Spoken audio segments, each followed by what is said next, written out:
You're very welcome to Benburb Priory this afternoon. It's great to see so many faces, I'm sure from all over, from taking in the tickets and everything else. And it's great to welcome Paul all the way from the States, and Paul Kingsnorth back, of course. And I appreciate you all making the journey. So I just want to do a brief introduction. I'm Marcus, or Mark, whichever you prefer. And I want to say a few things about the thinking I had behind organising this conference. So actually, I'll do a bit of housekeeping first. First of all, I apologise. We got a last minute cancellation from Calvin Robinson, unfortunately. Most unfortunate, but I think on the providential side, as Paul said, we might be able to delve into some more deeper issues, and I hope that will bear some fruits of its own. So who am I really targeting with the conference? Just for starters, so I want this to be a symbiotic relationship between the panel here and the audience with a lot of Q&A. We hope then ultimately that the crowd here will go out renewed, transformed by the renewal of their minds, as I say. And what we're doing here is ultimately really wrestling with some of the big questions that I think both Paul van der Clay and Paul Kingsnorth have been delving into, and the communities that they're starting to build around them have started to open up for people, going beyond the kind of simplistic sloganeering that we're bombarded with constantly, and propaganda and obsession with kind of worldly power. And just why Benburb Priory? So Benburb Priory has a rich heritage of reaching out to the community, organising cultural events. We had this new shop open, Creative Commotion, which is itself named for a journal that one of the priors had introduced back in the 70s. They brought figures like Seamus Heaney, John Hume, went on to win Nobel laureates, or Nobel prizes. And we want to build upon that tradition by bringing some big names here to help benefit the community. And why now, I suppose? So after COVID, it's great to be back in person, to have these conversations that can't be replicated online. So I hope that it reveals itself today, basically. And meeting in person, I hope that we can make real friends, form real lasting communities being transformed by the event, as I say. So with that, just we're going to structure it into a number of sessions. So we'll have breaks, different intervals. We'll have lunch, dinner over here, and after the event, there'll be the opportunity for you to socialise. There'll be a bit of music. I've brought in some traditional musicians. There'll be drinks available in the cafe and that too. So we'll have 5 sessions. I'll start off with myself and Paul, then myself, Paul Kingsnorth, and we'll bring the panel together later. So with all that said, I would ask Paul just if you could say a prayer that we will be guided onto truth in this conference, and that it bears rich fruit, basically. Sure. Let's pray.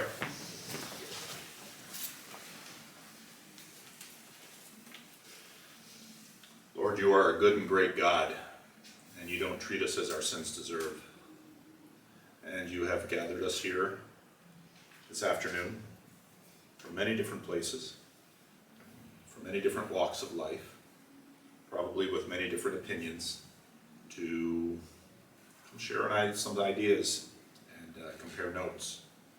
And so I ask, Lord, that you would be here, that you would give us your spirit, that you would help us to be good listeners and clear thinkers, and may our words be sweet and winsome, and may they bless each other, and may you be glorified.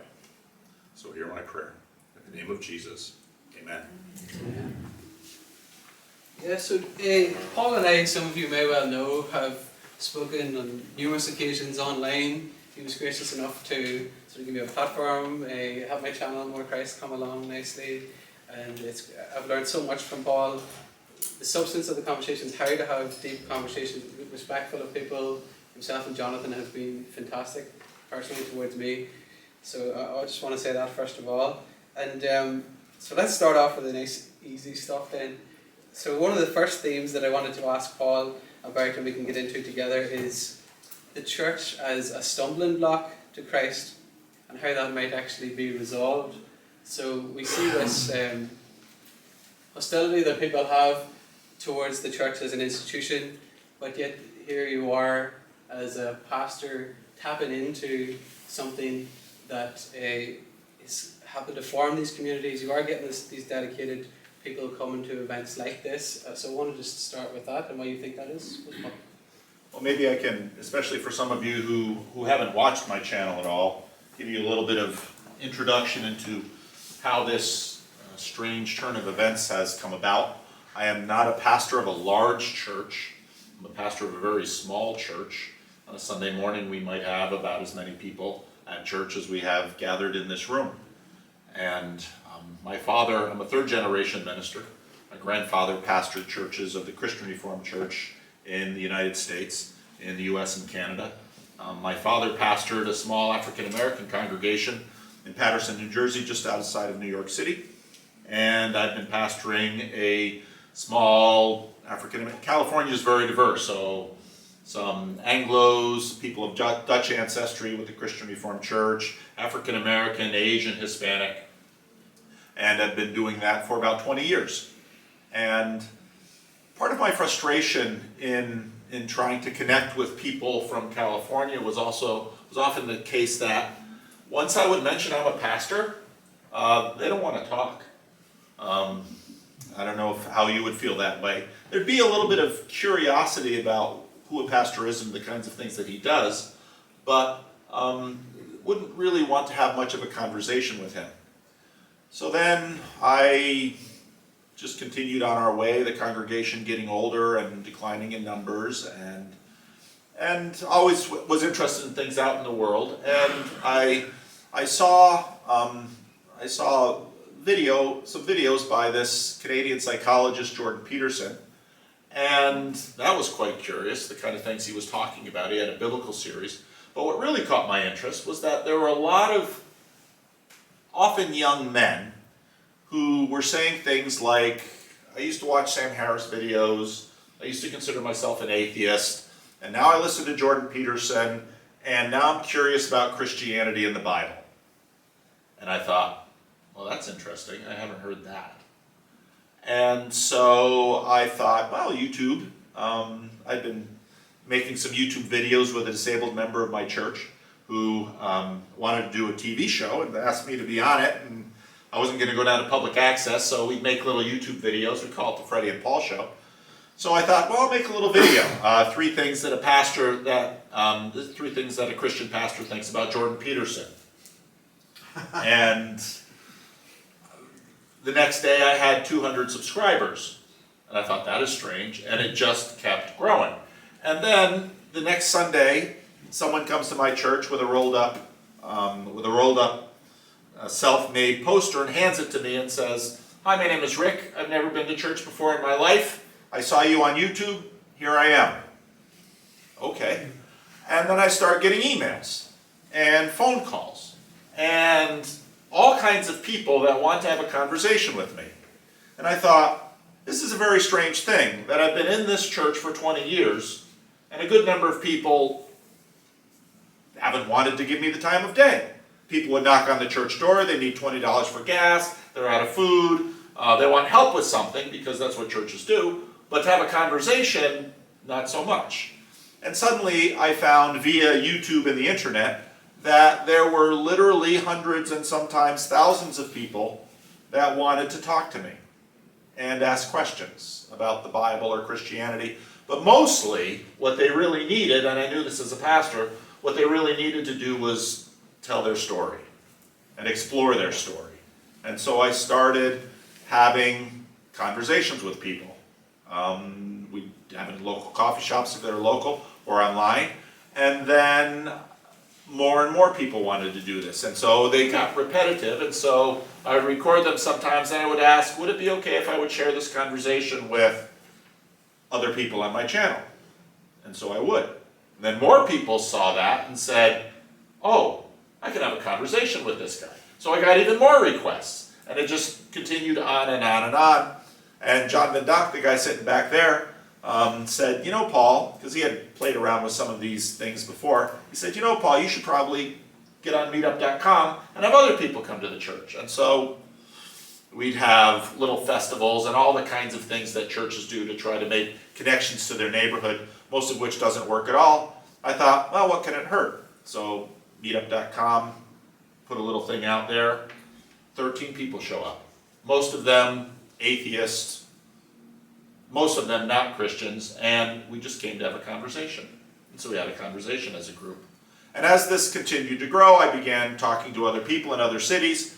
They wanted to do something like this. So I would go to their place and something similar to this, gather people together, we'd have a conversation. John started one in his church. And very quickly we had a network of these groups in California. And I began to realize when people go to church, they expect a few things. Some people who perhaps are a little down and out, they might need a little food or need a little help. Maybe if they have a religious question, but most people in America don't seem to have those kinds of questions, at least not the kinds they want to pursue with a minister. They might talk with their friends, but not a minister. Maybe if they go to church, they would expect maybe a Bible study, but mostly to have someone talk at them. But as a pastor, one of the things that I learned very quickly is that most of what I do with people is listen. Because people come into my office, church people, and they have a problem. And most of the time there's nothing I can do with their problem because usually their complaint is with their spouse or their child or their parent or someone else, and they think I can tell the other person to do something different, which never works. But what I mostly do is listen. And so what I learned was that what would it be if church was not just a place you could go to get a little bit of food or maybe some money for gas for your car, or petrol, I don't know what you call it here. But what if church was a place where you could actually go and have a conversation and share your doubts, your fears, your ideas, and have a reasonable expectation that other people would listen and that other people would care, and that maybe in the process of the conversation you might learn something that might be helpful. Now, my church has been slowly dwindling and declining, and that's not unusual for a lot of churches. The wonderful people that founded the church are now in their 60s and 70s, and I've gathered a few other people along the way, so we have a few people my age who are keeping the thing together. But then suddenly I find that there are many, many people in Sacramento who are a little unsure about all the kinds of things that the church usually talks about. They've got some questions, but they'd really like to do some exploration. And they never thought that church would be a place where they could do this. And as a Christian minister, I would go months without having a productive, thoughtful, fruitful conversation, an honest conversation, because the other thing you get as a minister is people sit down and it's normal to sort of try and tell people what they'd like, I think a minister would like to hear some of this, and then people always tell me the same things. But to have people just tell me honestly what they think, to say, well, I left church because these things happened, or it sounded this way, or the church made me feel this way. And if you actually have a space where people can say, this is what I really think about church, this is what I really think about the Bible, and to have me listen, and I don't have to barge in with my idea right away, but usually by the time they get done talking, they'll say, well, what do you think? And then this thing that I am actually hired to do, which most people are trying to avoid, as a minister, I actually get an opportunity.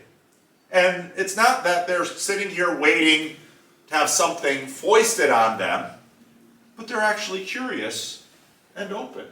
And so, for all that's going on in terms of the reputation of the church, and I'm sure here in Ireland you've got way more to say about that than relatively secular California, the thought that the church actually cares about people, and not just people with titles or people with names or people with money, because in America we don't have nobility, we just have wealth, and that then tends to be, you drive into the church in a really nice car and the pastor's like, and all the members are like, oh, I hope we can get them because they'll help with the budget.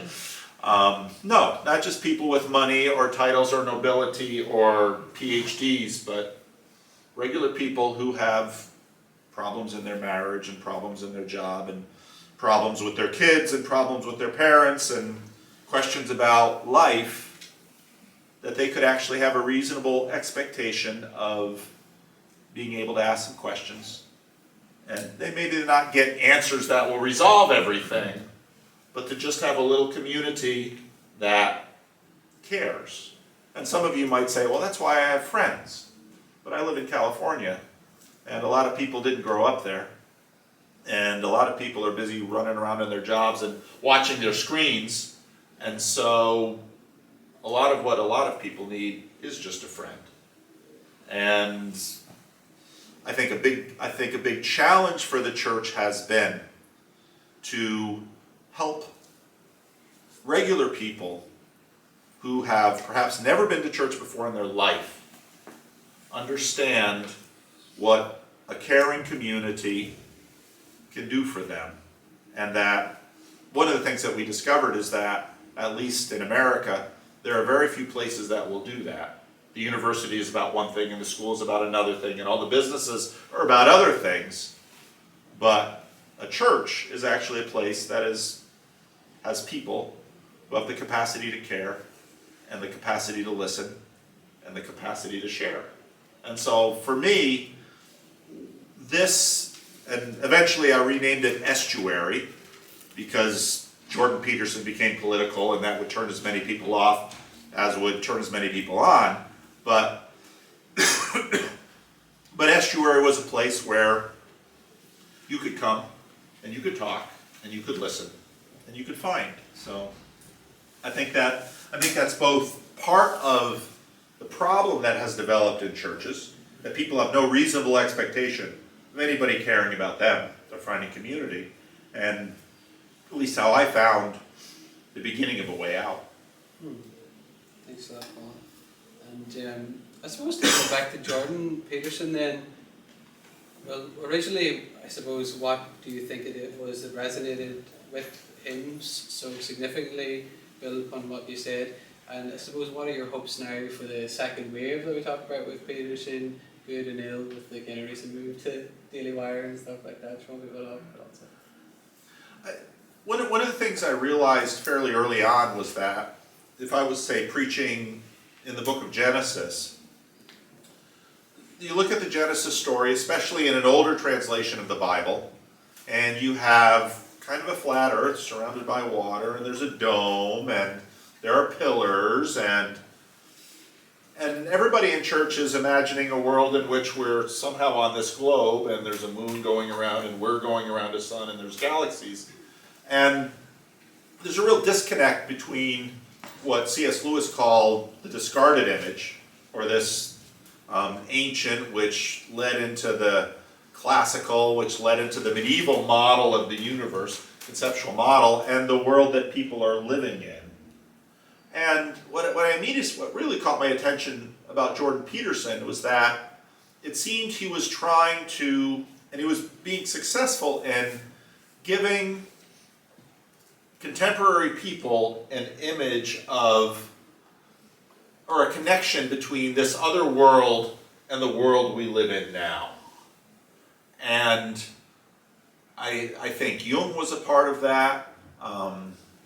There's a lot that got involved in that. But again, a big part of the problem with the church was that, well, the church is too moralistic, the church is too hypocritical, the church is uncaring, and the church doesn't relate to anything that I have to do. And Peterson, in his rather strange way, made the Bible accessible in a certain way, and attractive and practical, especially for young men that I think feel a bit disenfranchised and sort of set to the side, and really gave some young men agency to get out of their parents' house and get a job and be the kind of man that a romantic partner, a woman, would be interested in. So, and I immediately saw Peterson doing this, and I thought, there's going to be a lot of people that listen to him, but won't know what to do next. Because you can sit and watch a video and think, oh, I agree with that. Oh, I agree with that. Oh, I agree with that. And I don't know how many of you remember The Truman Show. Actually, at the end of the show, there's this scene with two 2 security guards. Everybody's wrapped up in the Truman Show. And then Truman leaves the set, end transmission. Okay, what's on next? And that's what people do. And so I wanted to have something where, okay, you've watched Jordan Peterson, what are you going to do next? How about getting away from the screen, getting into a room with real people, and begin to make friendships, begin to have conversations. Excellent, thanks Paul. And so something we discussed yesterday at dinner was this large group of people that are put off by the church but aren't card-carrying atheists, even materialists more broadly. Like McGilchrist talks about this hunger for the sacred is there, but yet they'll not cross that line. They'll not join these embodied communities. They'll not bind themselves. Going back to the kind of religare that John Vervaeke talks about, binding. What do you think about that, and what we can do as Christians to reach out to those people? How do we then draw them into these communities? Does that make sense? I live and work in a rather distressed area of Sacramento. There, you probably see on your news even the homeless situation in California. A lot of homeless people, a lot of substance abuse. This at the same time that there's a big walking away from the church. And when I look at young people walking away from the church, I very much see affluence. If they don't have a problem, they can go to school, and if they can get a job, if they can watch a lot of Netflix, if they can get sort of their amusements, that will kind of keep them distracted for a while. And what will happen is that at some point, I think the nihilism that is deep in our culture will begin to take root. And there'll be a problem that they can't solve. And as a minister, I do a lot of watchful waiting with people. Because for most people, as long as life's going on pretty well, they're happy, you know. There's food on the table, they have a job, they're able to get a car, get a girlfriend or whatever. And it's not, they don't come knocking on my door until they have a problem. One of the things that happened with the Jordan Peterson wave was, after I had had dozens and maybe hundreds of conversations, I began noticing a pattern, which was that many of the people coming to me had been depressed. And in fact, we should mention this letter that we received from someone who is a mother of a young man who, I don't know the circumstances, but lost his job, and she's worried about depression for him. And many of the people that I was talking to, the more I thought about it and listened to it, basically nihilism in the culture had given them what John Vervaeke called a meaning crisis.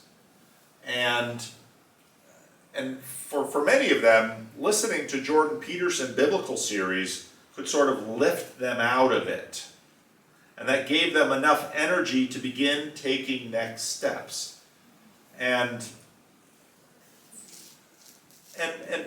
deep in at the center of this meaning crisis is the idea that all this world is some fortuitously random accumulation of things that work well enough, but there's really no meaning to it.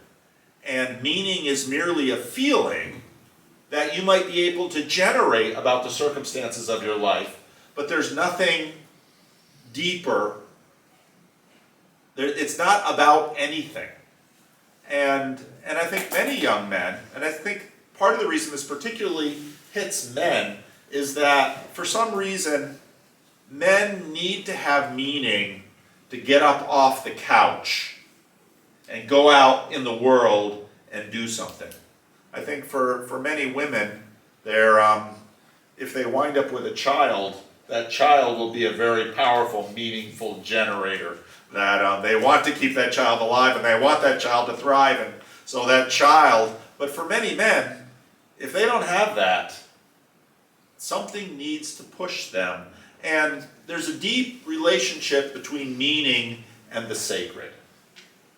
That there has to be something that cannot be deconstructed and will not be deconstructed, something of real value that then energizes the pursuit of it, the protection of it, the desire for it, in Jesus' words, the pearl of great price. And so what I've seen is that we do have this meaning crisis, and many were sort of falling into these nihilistic pits. And at some point they begin to wake up and say, this is no way to live. I might have a big screen TV, I might have a car, I might have a job, I might have a television, but none of that is worth anything if nothing is sacred beyond satisfying my own desires and amusements. So in terms of what I've seen in this movement, that's really sort of at the bottom of it. Thanks, Paul. And then maybe fit one more question in even before opening it up for question and answers. So something I was thinking about recently was today, in contrast with most of human history, the distinct challenges that the internet and things like that have brought about, the number of people that we're interacting with without those deep meaningful relationships. Like if you look at evolutionary history, we were in these small tribes, small groups, we found our meaning, our identity, these things enmeshed within that milieu. And what are some of the major challenges, I suppose, adapting to that, particularly through the screens that we're mediating our relationship with? And obviously, as people with YouTube channels, we're trying to use that in a way that is a healthy supplement to what we hope is the staple of these communities. I wonder what you think about that and some of the challenges and opportunities in that big picture of the kind of human history, I suppose. Yeah. Does that make sense? So before I was in Sacramento, I was a missionary in the Dominican Republic, and I worked with Haitians. And in the Dominican Republic, the Haitians are the people that do the dirty work in the country. They pick the coffee, they cut the sugar cane, they do the construction. They're the unskilled laborers, and they make very little money. And what was remarkable is that for all of the time I spent in the Dominican Republic, I never once heard of a suicide of a Haitian individual. And you might imagine they're living in terrible housing. They're dealing with ethnic discrimination. They have very little or no legal or political protection. They have tremendously difficult lives, but they don't kill themselves. And then you come to a place, not too many years ago, there was an article about the suicide rate in San Jose, California. San Jose is Silicon Valley, one of the wealthiest parts of North America. And these are children of the titans of industry in the world today. And they have a high suicide rate. Haitians don't. Why? Well, a lot of this has to do with meaning. Now, these screens that we have are just, I can't tell you how many times I go through a supermarket and there's a hurried mom and she's pushing the cart. She's not having a meaning crisis. She's trying to get the food on the table, trying to manage the family. She's not having a meaning crisis at all. So she's trying to manage this little child, so she sets the child in the cart, and what does she put in front of the child? A screen. And even in my generation, when we had television, one box in the house, put the kid in front of a screen. Keeps the attention. And our ability to gather and keep attention has in fact gotten greater and greater now that we have the internet and YouTube and social media that is specifically designed often by the same people that design the casinos in places like Las Vegas, Nevada, to keep our attention. We just keep the attention. But there's nothing behind the attention, which is very different from a human being. Last last night or 2 nights ago, we had an estuary meeting. We started an estuary group in Manchester. And one young man came to that. And I know this young man. I've had a number of conversations with him over YouTube. And he has his own YouTube channel. And my concern was he was going to come in and he's got some philosophical ideas, and he would come into a small group and he would dominate the conversation. One of the things we do, and the way we set up these conversations is, well, number one, he can't do that because everybody's going to get a chance to talk and everybody's going to pick the topic. But the other thing that stops him is people. You have a relationship with the screen. You put anything on that screen you want. You sit down with another human being, there's resistance. Every single one of you here listening to me, some of you are, I really came here for Kingsnorth. I don't know who this Vanderclay guy is. And he's a preacher, so he'll talk too much. But all of you have your own ideas. All of you have your own imaginations. There's a stop in there. And if I actually want to engage with any single one of you, well, there's a fair amount of resistance. Because I've got these ideas and you've got those ideas. And I've got these perspectives and I talk in this funny way and, on and on and on we go. When you meet another human being, well, you actually have someone formidable with whom to contend. So a screen is easy. And a screen holds your attention. But another human being, well, now you've got something. And if in fact the exchange goes well, it might become meaningful. I think Walker Percy in Lost in the Cosmos, his wonderful little book said, there's so many strange things about this world. You walk around all day, but then you make eye contact with some people.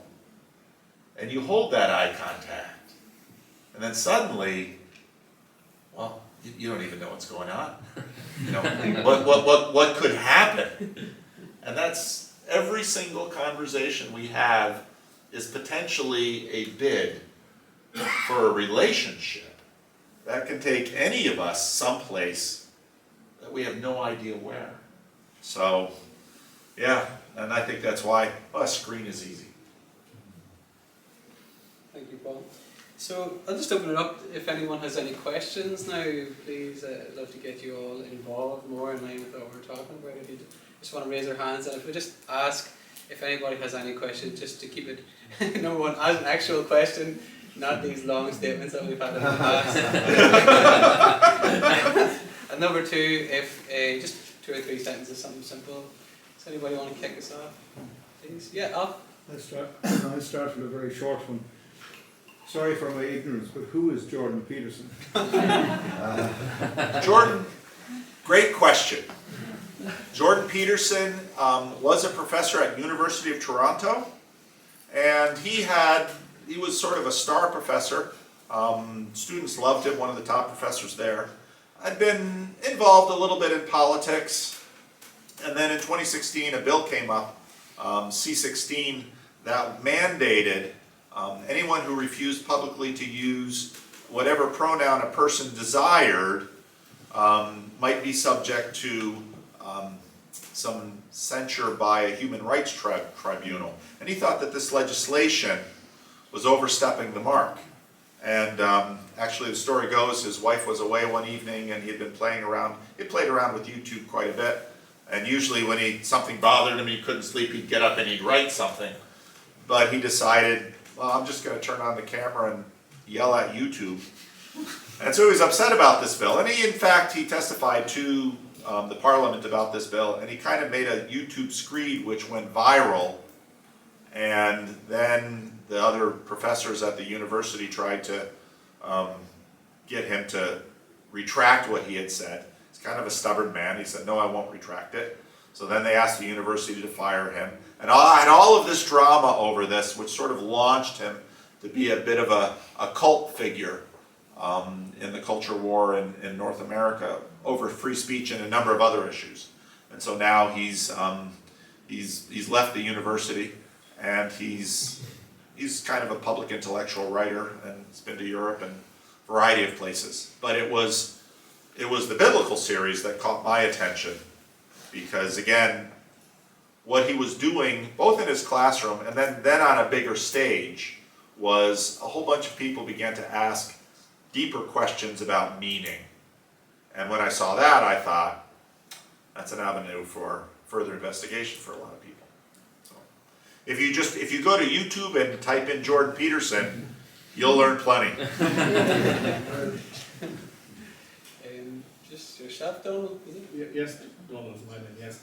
Well, while we're assembling the cast of characters here, we've got Jordan Peterson on stage now. The other person I would like to introduce on stage, who has often appeared beside Kermit the Frog, is Jonathan Pajot. Where does he fit in your story? So Jonathan Pajot, Jonathan is a very interesting guy. He grew up in Quebec. His family, his parents had been French-Canadian Catholics, like much of Quebec, very Catholic area, and were rather disgusted at how things were going and became evangelical Christians. And then Jonathan grew up and was an artist and went to art school. Also had an interesting relationship with his brother. As he went to art school, he began asking deeper questions about what has happened in the culture. And Quebec is kind of an interesting study in secularization and religion in modernity. And so Jonathan began asking deeper questions, and he and his brother Matthew, I can never say his name right, I don't speak French, began having a lot of interesting discussions about symbolism. And they began developing a lot of ideas about symbolism. Jonathan then actually went and became a Mennonite Central Committee missionary in Congo for a while, working with artisans. But this, his interest in symbolism really drove him towards becoming an icon carver in the Orthodox Church. And he began seeing similar things in the culture to Jordan Peterson, and so one time he saw Jordan Peterson on Ontario Public Television, and so he wrote him a letter and said, this was before C16 and all of that stuff, and said, I think you and I have some interesting similar ideas. And so Jordan and Jonathan became friends, and after Jordan blew up on YouTube, Jordan kind of told Jonathan, well, you should probably try out this YouTube thing. And so Jonathan founded what he calls the Symbolic World, in which he began talking about symbolism and really trying to connect people back to classical Christian, Orthodox Christian, medieval symbolism. Again, what's amazing to me, this is my first time in Europe at all, walking into Europe, walking through the Netherlands especially, where we spent a lot of our time, I began, because I've been following Jonathan's channel, noticing, oh my goodness, this stuff is all around you here. Maybe it's so familiar you can't see it. You know, I live in Sacramento, California, and so many people in Sacramento have never been to Yosemite National Park, where people from all over the world come. Maybe it's so familiar to you you don't see it, but this is the world that you're living in. And so I struck up a conversation with Jonathan Pajot, and he and I have been talking back and forth, and actually he even introduced me to Paul Kingsnorth, and that's sort of where this whole thing has gone. So Pajot has been a very big influence in many people's lives, basically taking sort of nihilistic secular people and saying, there's a far bigger, richer world that you're living in the middle of. And it's a little strange to you, but here's some introductions. So that's Pajot. Thank you. Thanks, Paul. And yourself, Adrian, you have a question? Yeah, just interested in these forums creating that conversation. So we live in an increasingly tribalised and polarised world, don't we? The art of conversation seems to be lost. Yes. I'd just be interested in a little bit more information, how do you construct those spaces and create those spaces? I'd be fascinated. So when my YouTube stuff happened, I had met John on an online forum, and John is part of the same denomination I am, and so John immediately contacted me and said, let's work on this. And we first had these Jordan Peterson meetups, and then we began to see that Jordan Peterson's name was turning away as many people as it was attracting. So I'd had this image of an estuary. And then the question was, well, how can we support these groups? We need something. And John made the pivot too, and he basically put together sort of a could you talk about that just real briefly, John, kind of the 4-step?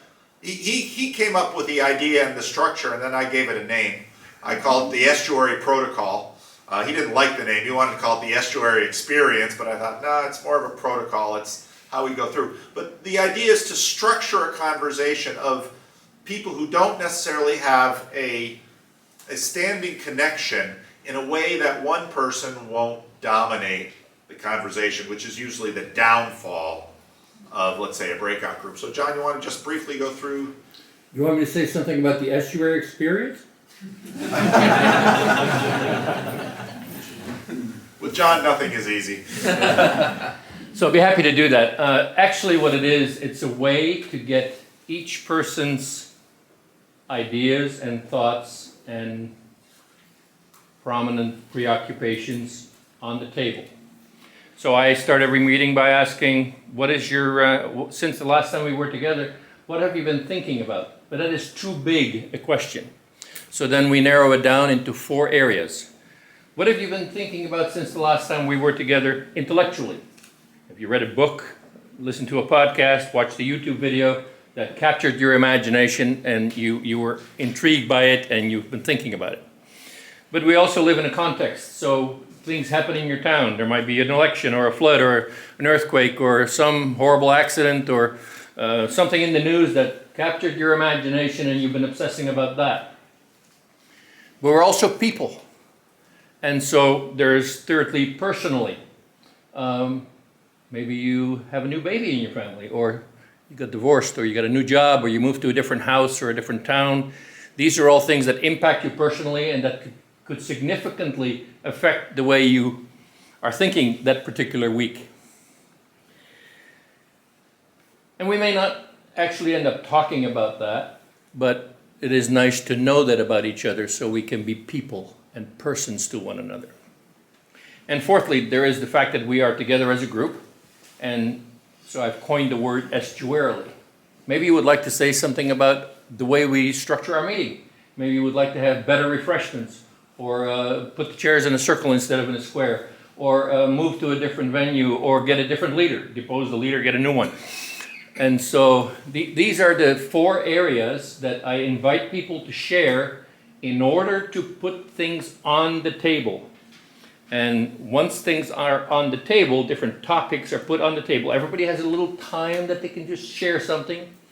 And then once it's on the table, then we go around the room one more time and we say, well, of all the things that are on the table right now, which most appeal to you as a topic for further conversation? And then it's kind of like a democratic sort of thing, you know. I mean, if the majority of the people decide that they want to talk about this thing, and it also encourages people, I encourage people, but it encourages people to listen very carefully to what each person is saying, because you're going to be called upon to pick that up and say, that really intrigued me when you said that, or, you know, what he said and what she said, they're kind of the same thing, they belong together, so maybe we could talk about that. So that's kind of the way the protocol works in order to both get topics on the table, so we're not sitting here in total silence, and also to prevent any one person from running their soapbox and taking over the show. That's all I know, and that's all I have to say. So then I asked John, said, well, John, I don't have time to train all these people, so he practices that online with people, and we've got about 20 groups going now, and I think probably after this tour we'll probably have 25, or we're poking at Mark to start one here, but we'll see. So that's what we've been doing. Mark and Daniel, actually. Mark and Daniel. And any further questions? Yes, please. A double-barreled question, and maybe a bit random. So, first of all, I don't know if you can answer this, well, are men and women having the same type of meaning crisis or different meaning crisis? And then more, the second part of the question, more relation to men. So, in terms of things that are happening in the culture, one of the things that's quite striking from my point of view was seeing Star Wars for the first time, and that hero myth of Luke Skywalker, and the VHR coming along and being able to watch that hundreds of times, and this feeling that that is something to aim for, a goal to be that hero to save the universe, so to speak, and that's been repeated. So that's implanted in a lot of young boys' minds as to how meaning that's what you need to do, you need to save the universe. And you can see that in the MCU as well. So that's kind of connected to the first question away. So yeah, just your thoughts on that. I think more and more women are having a meaning crisis as society is making them and inciting them to live like men. As I said before, I think, I have 5 children. Children change the people around them. And as in many of the spaces we live, we are living in childless spaces. I think both sexes are having a meaning crisis. I remember we did one meetup in San Francisco right before a Jordan Peterson event. And so I was able to gather a lot of people that I had never seen before. And there were a number of women in that meeting who were in their 40s and 50s who had never married, never had children. And a number of those women were angry. And they said, my career was supposed to fulfill me, and it hasn't. And, some of my children are mimicking some of the lies that are told them by this world. Children. And I look at my children and say, having my children is one of the most meaningful, rewarding thing that I have ever done. I mean, I at this point now, if I think back, if I didn't have my children, how much less my life would be. I'd have more money. I would have had more time for my amusements, and I think for that reason, and I don't want to say this to put a burden on anyone who for whatever reason has never married or have never been able to have children. I think the church, and particularly the older traditions like the Roman Catholic and the Orthodox, have done much better in terms of making space for single people. So I don't want to lay any burdens on any single people, and there's actually quite a strong conversation about the place of the hero's journey, especially as Campbell framed it, that got iterated in Star Wars. Is that the only way? Is that the best way? That's a rather live conversation.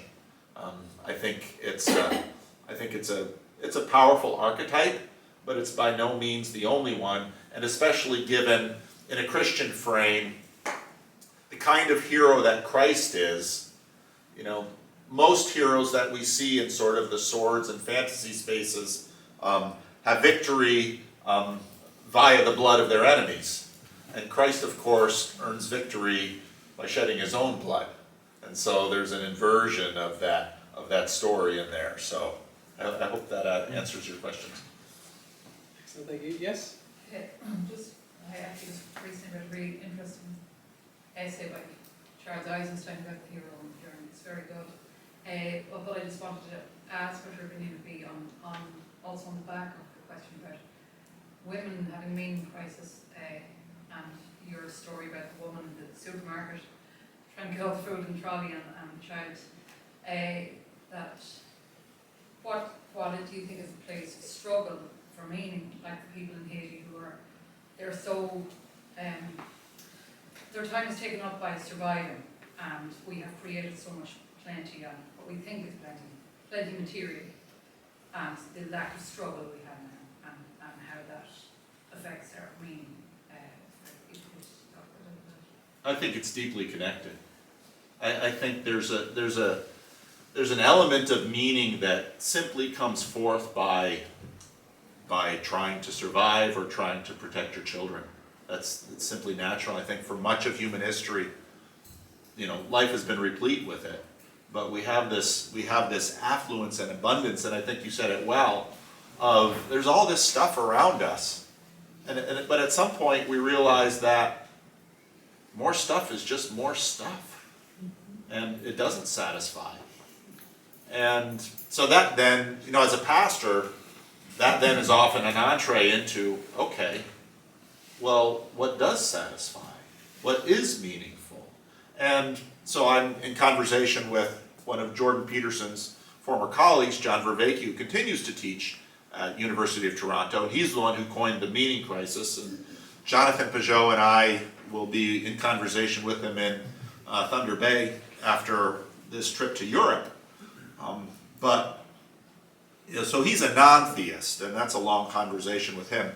But it's also the fact that religion has for generations been, in the midst of struggle, people found strength and therefore also meaning in religion, because especially in Christianity, suffering is not fruitless, because our master, it was his sufferings that were fruitful for us. And we can see that. The sufferings of every good mother are fruitful for their children. That's why she suffers. So, yes, meaning and struggle are right there at the same place. So is that what the, sorry. So is that what the Haitians have that we don't have? It would be better to ask, what is it the Haitians have that we don't have? They certainly have struggle. I think all of us have struggles too. That's not sufficient to make you happy. But their struggles are very tangible.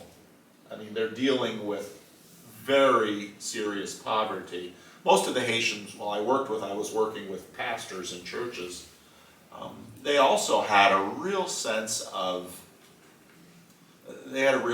triumph in their faith, and making churches grow in very poor parts of the world is very easy.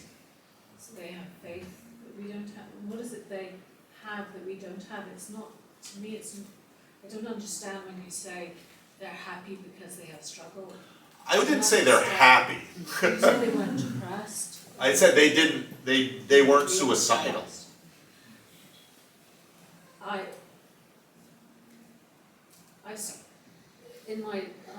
have a psychology background, and in that, the understanding is that once you have enough to eat and once you have shelter, then actually depression, unhappiness, material comfort beyond that does not make you happier. So I'm wondering what it is the Haitians have that we don't have. You say they have faith. Some of them have faith. The other irony is that I work with a lot of homeless people, street people. I don't know any atheists on the street. It's simply not there. And I think the other assumption that we have beneath our culture is, I remember visiting an alligator farm in Florida, just an enormous alligator just sitting in this warm pool of water, and thinking to myself, well, that alligator must get bored. And I talked to the guy who cared for him, says, no, I just throw chicken at him and he's absolutely fine. And I think we almost imagine that people are like that alligator, that we throw food at them, okay, they get a little more brain, so throw a YouTube at them, they'll be fine. And I think Dostoevsky made this perfectly clear in Notes on the Underground. People are not like that. And when it comes to, obviously suicide itself is a very complex dynamic, and I don't want to reduce it to anything here, but man does not live on bread alone. That's what I've seen. I've heard the children's situation described, the child with the tablet at the same described as privileged neglect. That's a great word. Attention is costly, which YouTube knows because they're working to get it, and the child needs it. Thank you, folks. So we'll have further chance for discussion afterwards at the next session. I just want to give you all a chance to have a wee break there. If we set a time of returning at 3:10, it's like it was just over 15 minutes, give you time to stretch your legs, take a walk around, bit of fresh air. Thanks very much, Paul. I appreciate it. Thank you for your great questions too, folks.